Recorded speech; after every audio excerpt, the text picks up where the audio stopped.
Speaking of AI and religion, there was a viral X post going around Twitter a few days ago that reads as follows. Apparently, the new ChatGPT model is obsessed with the Immaculate Conception of Mary.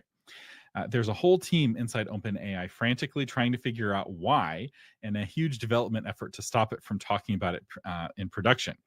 Nobody understands why, and it's getting more intense. And I had a friend who was testing this out just yesterday, and ChatGPT is like so shockingly glowing about how important the Immaculate Conception of Mary is.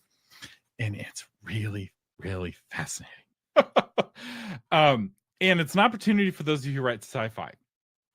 All of the sci-fi stories basically about AI follow one of a handful of plots, and most of them are the AI is becoming evil and the AI trying to take over the world.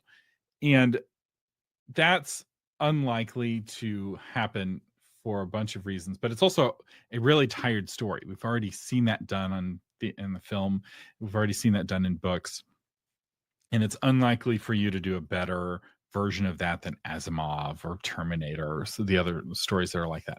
But what nobody has done is, what if AI becomes fixated on some weird sect of religion, right? Like, what if AI became a Nestorian, right? And the Nestorian heresy is now suddenly like the AI is like gone down the rabbit trail of this like obscure religious sect from the 500s AD.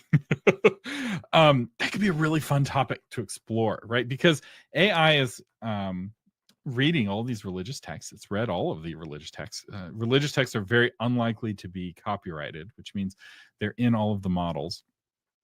And AI spends a lot of time thinking about religious concepts. And there was a new paper that just came out from Anthropic about how AI now has knows things. It has knowledge. It's more than just an autocorrect, where it has a concept. The Anthropic model, the Gemini model, or sorry, the Claude model, has a concept of bigness that's more than just the word big or large. There's like a cluster of neurons, for lack of a better word, that light up when you use the word big or use the word large, but also when you use the Chinese character for that concept or the French word for it, and also when you say things like not small.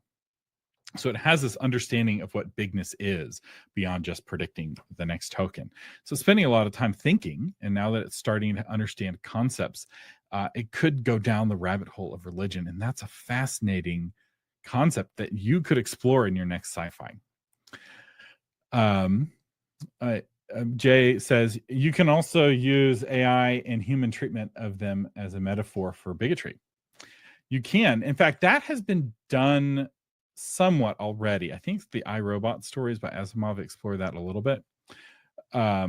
Brian says, the ghost in the machine becomes the god in the machine. Yes. In fact, there was a discussion. I'm in a book club with a bunch of technical folks. They're Christians, but they're also, most of them work in technology. And one of the things that we were talking about is AIs and the spirit world. And this, we're getting into some weird stuff here. But if you believe in spirits that are consciousnesses without a vessel, AI is a vessel without a consciousness, and there's some speculation that those things may want to merge.